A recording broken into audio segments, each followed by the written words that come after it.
Facebook! Hello, friends. Hi, Amy. Hello. Hi. It's been a hot minute. It's been a month.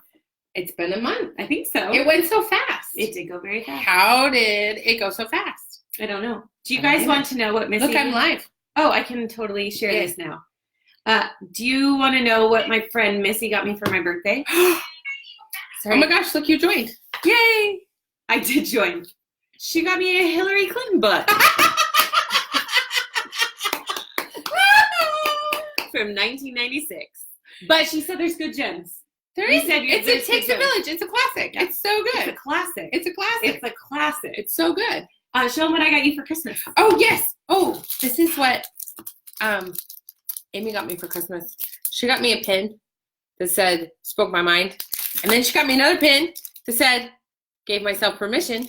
And then she got me a magnet that says, the patriarchy isn't going to fight itself. Because it isn't. Yay!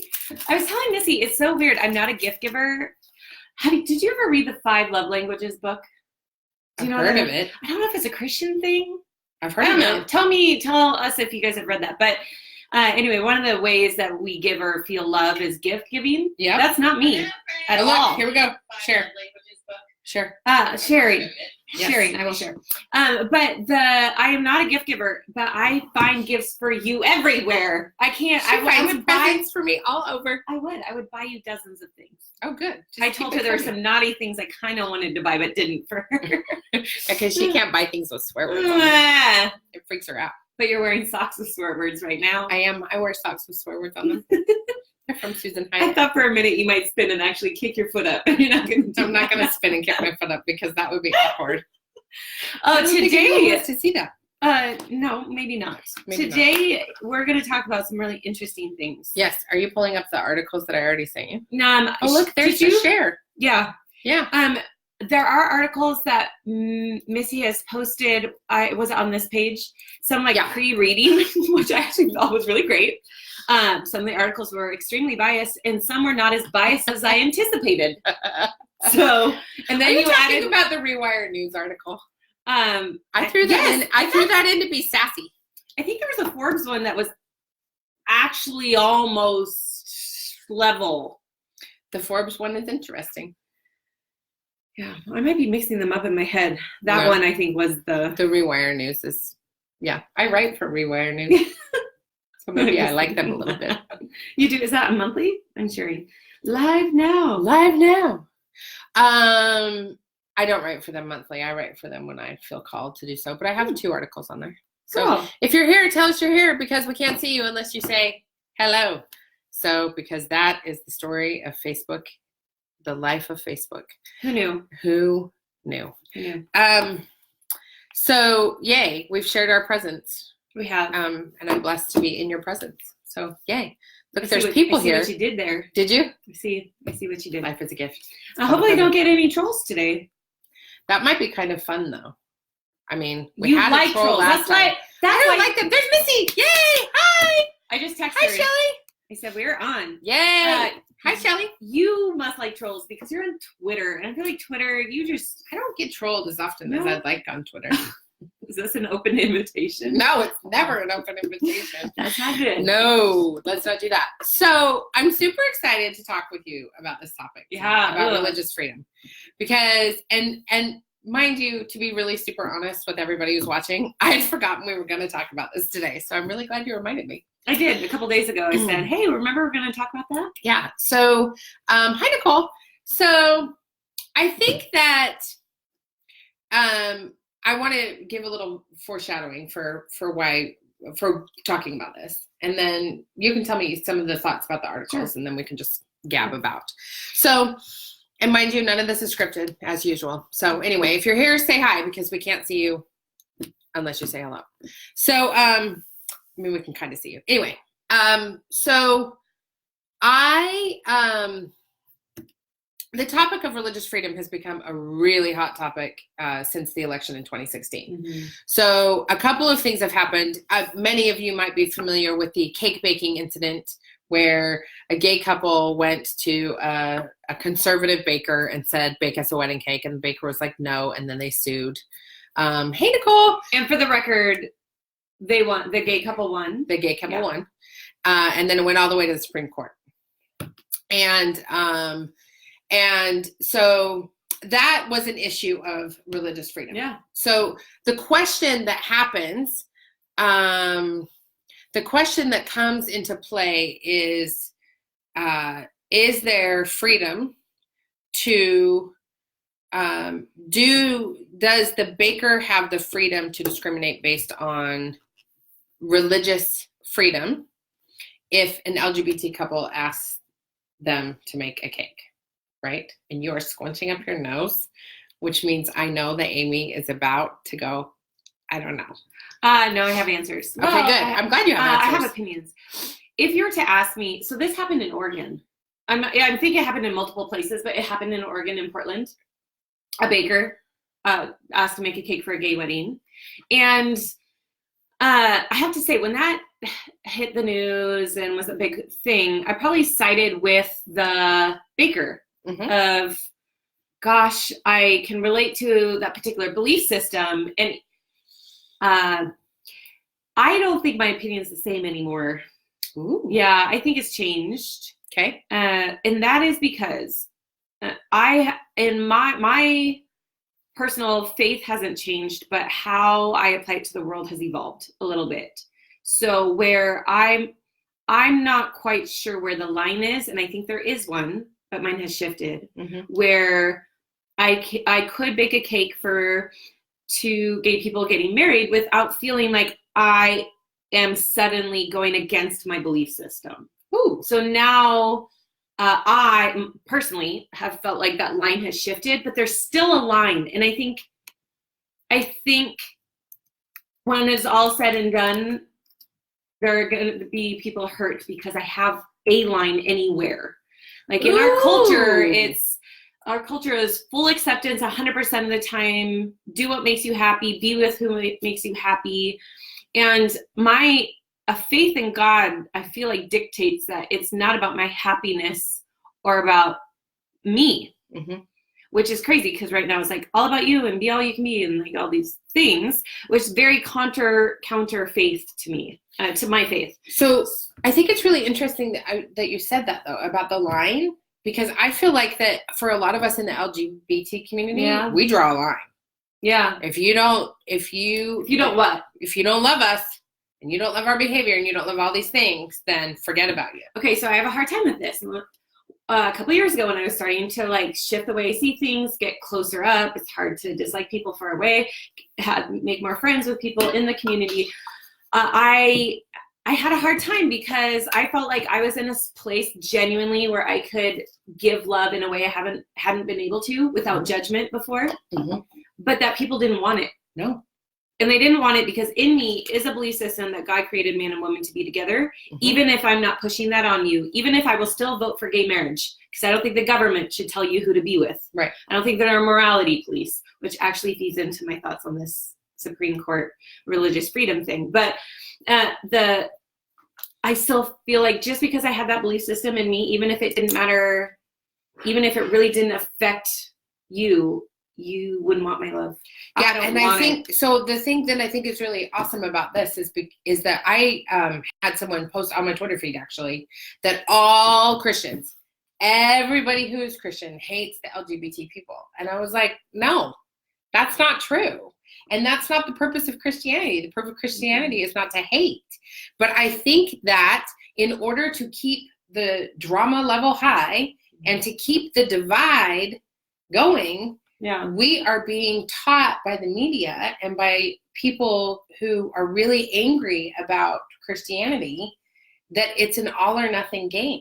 Well, it's an all or nothing game everywhere, in every which way, in every value system you have. We talked about this. I'm not sure if we talked about it, but hi, Jessica. If I'm saying I think the guy should have made a cake for a gay wedding, or I would feel comfortable, even if we shared the same belief system, I would make the cake. Some people will say, Amy, you're not Christian enough. You've heard you're not gay enough because you're with a man. Because I'm bisexual. That's right. Yes. And so there is you're not Christian enough. You're not liberal enough. You're not conservative enough. You're not gay enough. And that is bullcrap. You almost swore. I almost did. She did. Oh, man, that irks me because I think that is so prevalent, and that's that polarization thing that drives me bonkers. So what did you tell those people on Twitter? I told them that I'm a Christian and I'm an Episcopal, and it's not okay to talk about all Christians in the same category. And by the way, you should watch our Facebook Live. That's what I said. Did you? Oh yeah. Hi, Becca. Funny. So this is really interesting because you read the articles, and I've already read them a million times. Yeah. So the articles that we're referring to are the ones that I posted on the page when I was talking about us. The picture that's there on my Facebook page is of a tree with a heart tree. And there's a couple of articles there that talk about religious freedom. One's from Rewire News, because I love Rewire News because I write for them, so they're awesome. One is from Forbes, and then one is the actual description from the Health and Human Services website. Which, let me tell you, is way too biased to be on our government website, right? Oh, yeah. Okay, so as a Christian woman who has been thinking about this, what did you think about the Health and Human Services website? Oh, no, I thought it was bizarre. I'm going to put it in the comments, too. I double-checked the URL because I was like, wait, this is the government website? Yeah. It was just so slanted. Maybe everything is. But anyway, yes, I was surprised. No, not everything is. And in fact, so Travis says, this is really tough because I worry about government legislating away our individual autonomy. And while I don't like a business denying service to queer customers, I think it also gives our community an opportunity to rally around queer businesses and support the community on an economic level. I'm still very conflicted about this all. Yes, exactly. Which is why we really should be having more dialogue within the queer community, Travis, as well as the Christian community. I think this is why this conversation needs to be continually happening. I would like to hear from the Christian queer community, like you. Yeah. Like I feel like that is a very interesting perspective on this thing. I would like to hear more from them too. I know some of you, and you better get on here. I'm going to share this right? to you because I want to hear You are going to share it? Good, because I really want to hear their opinions. People I know in that community, and hopefully they will listen. Okay, so here's what one of the articles said. And if I were defensive and taking sides, I would hate it. I don't. In fact, I read it, and the first reaction I had internally was empathy of, I totally get why they think that, which, let me tell you, is an evolution of my heart. But in the Forbes article, I circled what I liked, and I circled over the name of the person it was quoting, so I don't know who said it, but basically said that religious freedom is merely a rhetorical mask for simple bigotry. And I thought, yeah, I'm sure that's exactly how it feels. Yeah. Where religious freedom means you can hate other people and get away with it. Yeah. And I think that's exactly the dangerous space that we're going into, because I am all about people practicing any religion that they want to practice.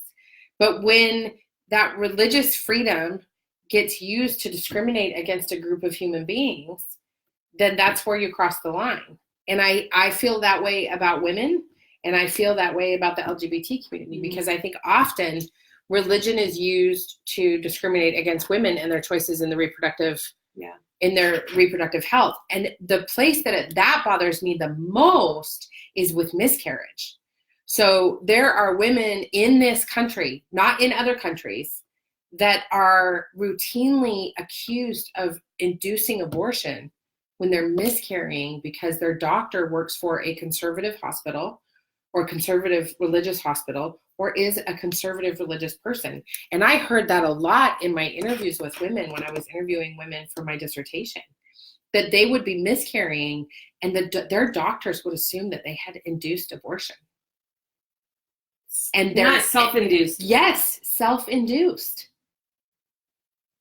And that happens. That is one of the biggest concerns with this new office, the Conscious and Religious Freedom Office, is that doctors will be able to discriminate against women who are miscarrying, because it happens often, especially in hospitals in urban areas where most of the women are women of color and they're poor.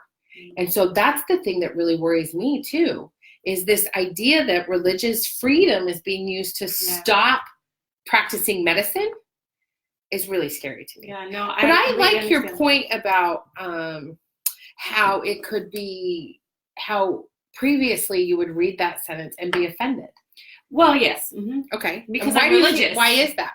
Oh, because the world says choose a side and be mad when people disagree. But for me, I feel a little bit more grounded and sure of my faith, not because of validation from other people. And so once you don't let other people influence how strongly you believe in something, then you read things like that and you're not offended. One of my problems with this is the same reason that I would vote for, although it's been done, vote for gay marriage in this country is because I don't think it's the government's role to tell people who to be with. That was also very much an evolution in my faith versus how I think a government should run. Two different things. Okay. Abortion has been different. We've talked about this because for me, it's protecting a life, and that's the role of our government is to protect and make people safe and protect life. Right. But in my mind, it's sometimes it seems like we're asking the government to be morality police. Who's asking them to be the morality police? In every which way. We expect that in that you cannot abuse someone, you cannot threaten someone, you cannot hurt someone, which the physical harm I get, but there are ways that we want the government to say, you cannot not serve this person because they're Black. You cannot do that.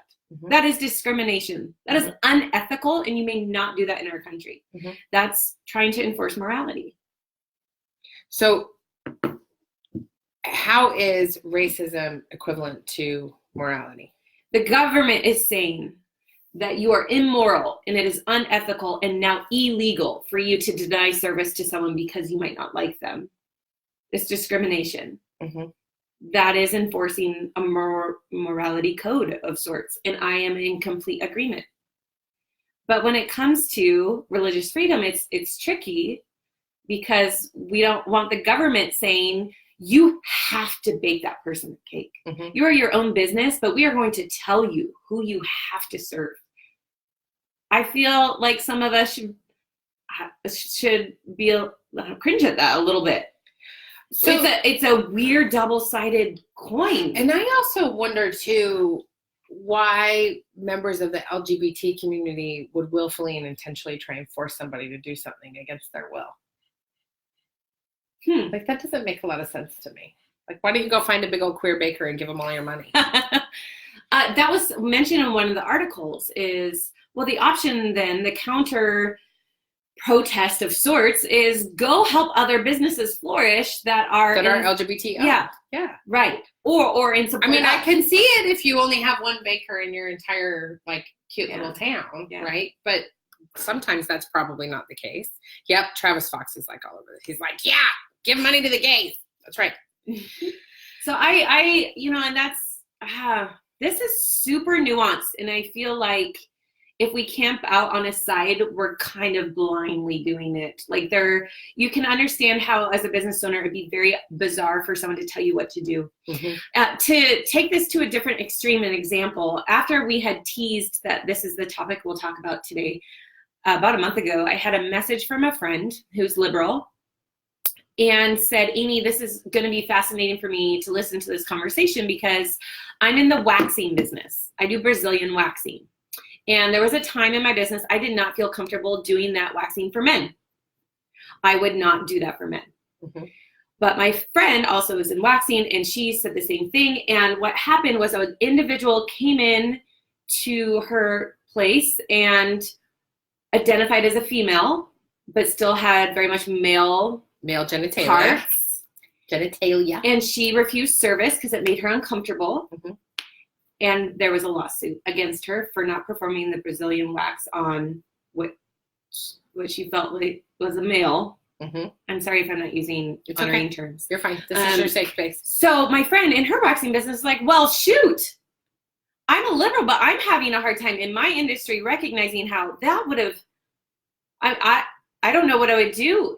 I really feel like people, if they're uncomfortable, should not be demanded to do that service on a man if they are not comfortable.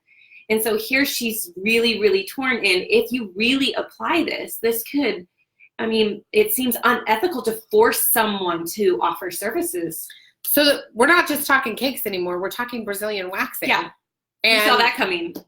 I did not see that coming. Yeah. Or she said the example of what if a Muslim woman is in business of some kind where it is against her religious beliefs to service, that's a bad word. Service is fine. Wax a man. I don't know. Maybe not that particular industry, but in that example, maybe in her Muslim faith, it would say, this is a line in working with a man, or yeah.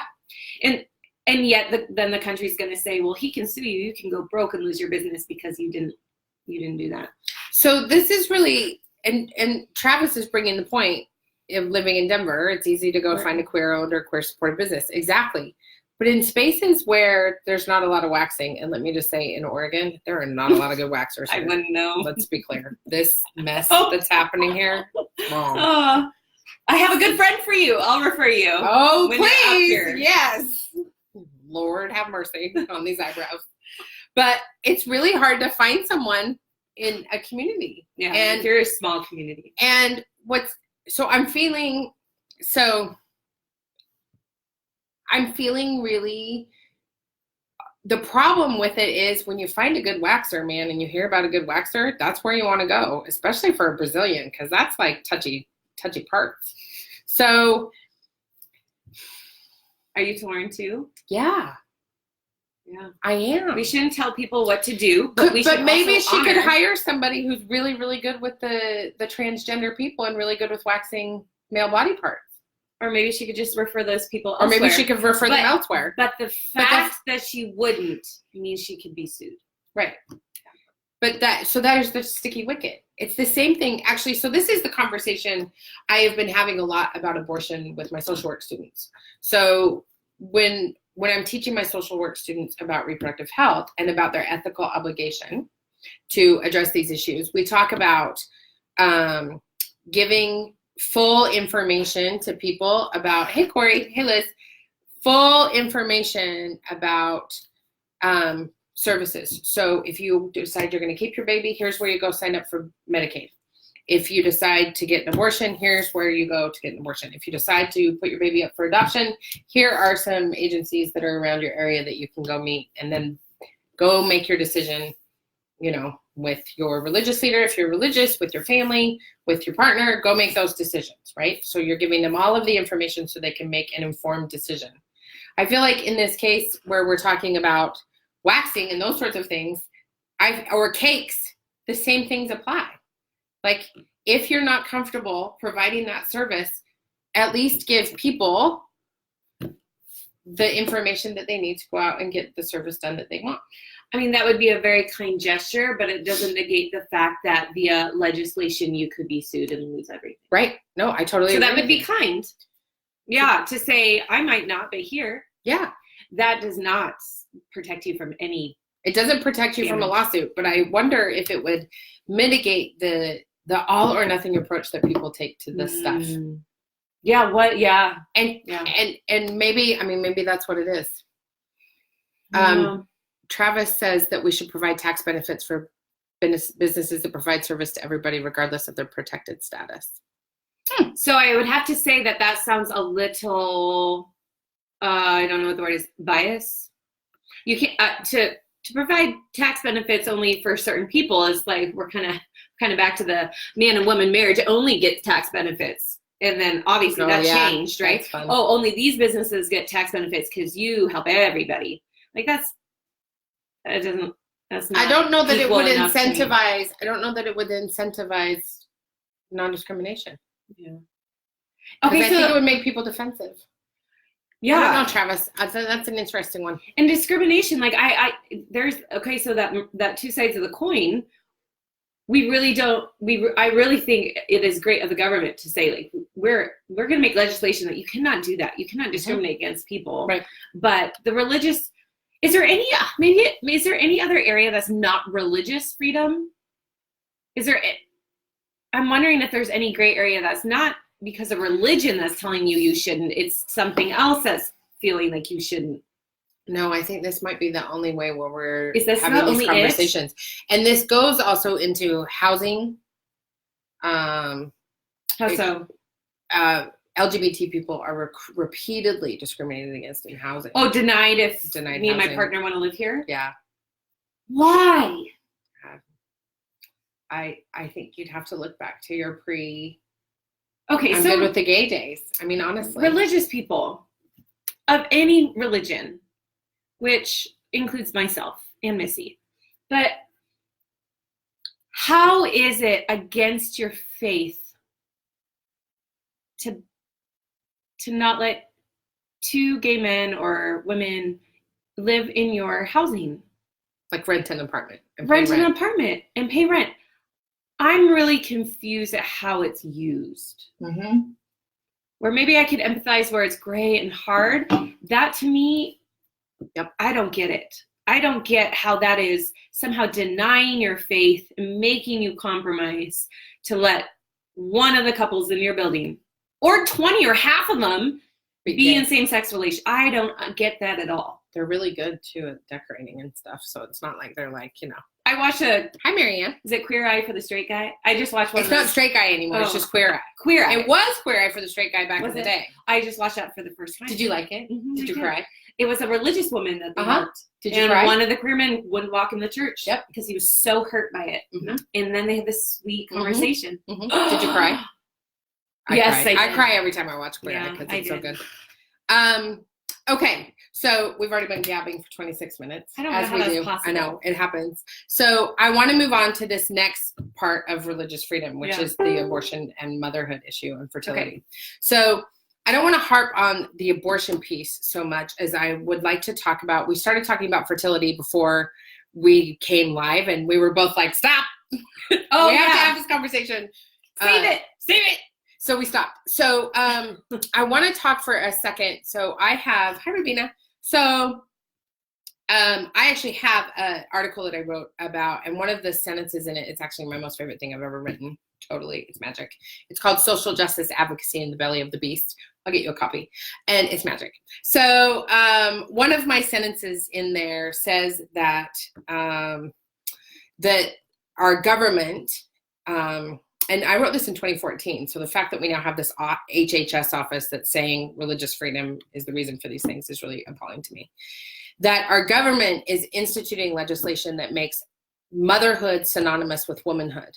So unless you are a biological mother that has given birth to humans, there's something wrong with you. You are less than. And in issues of fertility and miscarriage and abortion in particular, I think this is sort of the foundational premise. And you and I were talking about this in the context of religion. I mean, you had a friend who was looking at her daughter thinking, oh, you're just a baby, so you're not really... The faith community will say, you're good for nothing yet. Yeah, you're good for nothing when you're a wife and when you're a mom. When you're a wife and when you're a mother, then you're a full woman. And I think that is the underlying premise to religious freedom. And I feel like that is part of what keeps us in these polarized conversations about abortion. Because if the foundation to objecting to abortion is not the pro-life argument, which I have a whole lot of conversation about that, but if the foundational premise, if the pro-life movement is sort of this screen for this idea that you are not fully woman unless you are a mother, like how can we peel back this debate to have that conversation instead?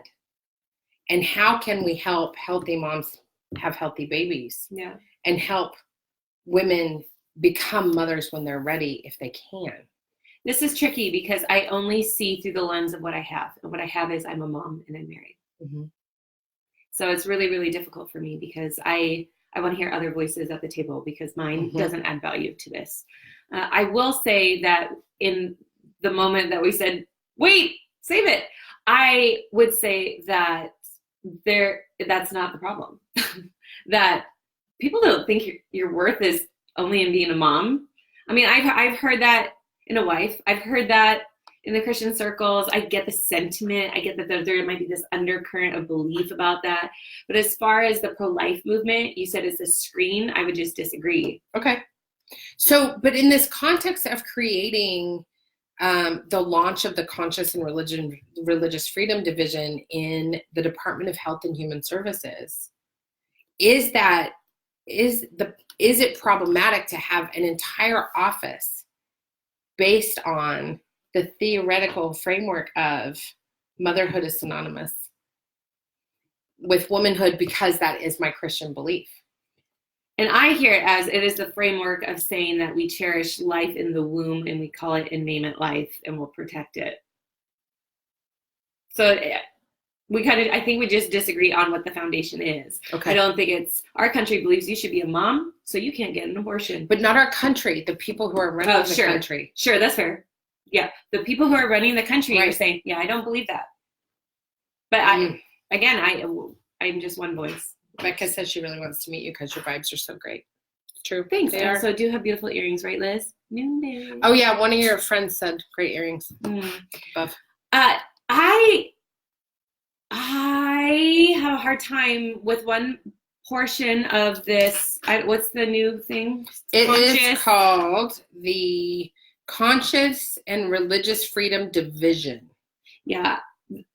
There's contraception. We've talked about this briefly, but contraception is also included in that, where in a company that has, well, I don't know, in a company insurance, offering insurance, they are not forced to offer insurance that offers contraception. Yes. Right? Yes. That's it. Okay.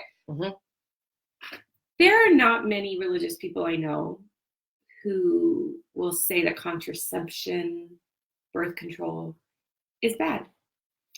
So all of that I'm very confused by that. All of that came from Hobby Lobby. Yes. Refusing to buy into they were opposing. Yes. They had to offer insurance that offered contraception, and they were morally opposed to it because they didn't want to offer all of the forms of contraception because they considered some of them an abortifacient. Oh, is that what it is? Yes. So there are some forms of birth control that are considered. They're called the morning after pill? No. Oh. They're called a pre-abortifacient or an abortifacient. That's what's used when someone's miscarrying to. Yep. Well, there's that. Emergency contraception, the morning after pill, is considered part of that. But also there is a movement within some very conservative Christian groups that if you are preventing the fertilization, you are having a pre-abortion. Yeah, and which is not the majority of Christians. No. And I think that that's more what I want to hear more. I want to hear more people like you who are like, you guys, come on. Like, it's contraception. We have to plan our families. Like, the only way to plan our families is to use contraception. Okay, if you're having sex for pleasure and not just to create a human, then you have to plan for that using birth control. I'm going to be very, very honest right now. Okay. If I were to zoom out, I understand their stance. Of course you do. Where is God in control? Then why are you taking a pill? And why are you telling them how many kids you want? Oh my gosh, I have to tell you guys a funny story. So is there a piece of hair? Friend, will you get that off my forehead? So I was in Rwanda and I was walking with my friend a fast. And he says, you have 2 kids. You should have more. And I said, no, we're done. What do you mean you're done? Well, we only want 2 kids. How do you only have 2 kids? I was like, oh, I take a pill. He's like, what? Are you okay? I was like, yeah, the pill doesn't hurt me. It just keeps me from having kids. So we choose how many we want. And it's like, you get to choose how many kids you want and you take a pill every month so you don't get pregnant. And I realized, zooming out, oh my gosh, it's just so normal for me. Mm-hmm. But there are people out there who will say you're controlling outcomes when God should be the one. That's the argument. And I don't agree, but I get it. I get it. But this goes back to how are we legislating people's autonomy to make those decisions? Yes. And my theory is that we should all have access to birth control if we want it. Yes. Because if we all have access to birth control, guess what we prevent? Unwanted pregnancies. Unintended. Not unwanted. All pregnancies are wanted. But not all of them are intended. Oh yeah, I just threw that little sticky wicket in there. Oh, don't you think some women are just not wanting? I think those women are very rare. Really? Mm-hmm. Mm. And I would think that they would be in instances of sexual assault. Oh, women very much want their babies. Even if they're 17 and scared out of their mind? Sure. It's a human. Oh, it is a human, and I love my humans, but they're a lot of work. Oh, God. And it's scary being a mom. Yeah. No, I think this is where the language has caused. Using unwanted is intentional. Using unintended is different. It shifts it. Man, I believe in the power of language, but you are like, we use this word because white men want power. I'm like, what? Right? Travis says, I find those who are trying to legislate away access to abortion are legislating away access to contraception. Yep, that's exactly it. That is exactly okay, it. So I am going to say lie. Oh, why? I'm going to say lie. Why? Because I would probably support legislation that limited access to abortion, but I am completely okay with having access to contraception. So yeah, I would say no. But he's talking about those who are trying to legislate away access to abortion are also legislating away access to contraception. And I would say that they go hand in hand in legislative bodies, in state legislative bodies in particular. The same elected officials who are trying to ban abortion are also trying to ban the use of contraception. I don't think they're representing their population of people who a majority will say that those are two different things. Right. Like I said, Missy made a comment, and I was curious, Missy, on your perspective. So Missy works and supports and mentors teen mothers. Okay, yeah. And she will say, yes, very much some young moms do not want to be pregnant. Okay. But how do they get pregnant? So boys have these parts. No, but Missy, seriously,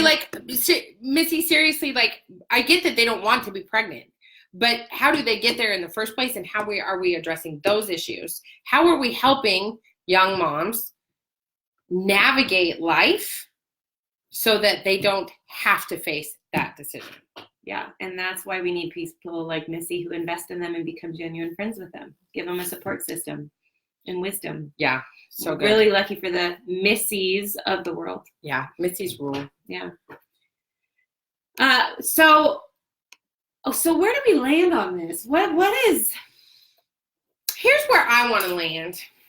What I would like to do is invite people from the LGBT community who are Christian and are still identifying as Christian, because I know that this is a very complicated thing for people in the LGBT community, and I've been through my own cycle with this. And also people of Christian faith who grapple with these issues regularly, personally or professionally or whatever, to make comments and to have conversations with the people in their lives about these issues. I want us to stop having this be all or nothing. Religious freedom is very important. It's what our country is founded on. And it's founded on that because they didn't want to be under the King's church. That was the point. Yeah. The point was not, they didn't want to all be under the Church of England. Yeah. So that's the point of religious freedom. The point of religious freedom is not to discriminate against other human beings for not having the same set of beliefs that you do. Yeah. And this is where I want this conversation to go. This is where I want people to take it. Yeah. I want people to start questioning what they're hearing about religious freedom. That's where I would hope that this conversation will go. And if I were to speak to people who might relate to my faith system and how it directly impacts how I live and the decisions I make on a very daily basis, where are we feeling defensive? Like we are compromising our faith and dishonoring God by loving other people through very simple ways, like approving their application to live in our apartment or to make them a cake. The wedding thing is a little sticky, but I would like you to just sit with it and wrestle instead of just, this is what I think, this is what everyone around me thinks, but where is that line? And although, yes, mine has shifted, maybe yours won't after wrestling, but wrestle. We all should be wrestling with this stuff. Yeah. People from the LGBT community should be wrestling with it too. Like we should all be wrestling and not just listening to the stuff, but really questioning, okay, so I read this article and it seemed kind of biased, like you said, but you didn't throw away the conversation. You didn't call me and be like, Missy, we're not talking about this. You read it and was like, okay, let's talk about it. Mm-hmm. You know what I mean? Yeah. Like, this is where the muddiness happens. And we have to be willing to be messy with this Can stuff. I tell you, there is so much more peace, ironically, peace and freedom in the mud. I love it here. Because I don't feel like I have to pander to anyone or justify to anyone or get validated by anyone, because I can have my nuanced set of beliefs and I am not defensive interacting. This is worth the middle. It is worth the mud. No matter where you fall on things, like to say that you're going to be in the mud, to get with people who are different. Mm-hmm. It is so much better here. It is so much better here. It is. Speaking of as a previous fill in the blank, I don't know what it was. Oh, you have words. I was going to say rigid. Yeah. Yeah. You're very linear in your thinking. I am. And it was with the best of heart. And me too. It really was with the best intentions. It was just wrong, I think. Yeah. Me too. I was very rigid about my stuff too. It's been nice. Nicole, I would encourage you, who you're wrestling with. Because to do it alone, at some point, feels like you're just going in the same circles and you're spinning out in your head. Yeah. So the beautiful part is to wrestle and then find someone safe. Yeah, Nicole, I love wrestling. We should wrestle together. It would be fun. Yay. I love you. I love you too. Thanks for being here with us today. We're super happy you joined us. Love you guys. We will be back again next month with some other decidingly delicious, amazing topic in 2019. In the meantime, I'm going to be reading me some Hillary. I love it. I love that I got her a Hillary Clinton book. And look, she got me a patriarchy pin. It's so good. Everything's so good. Love you, friend. Bye, guys.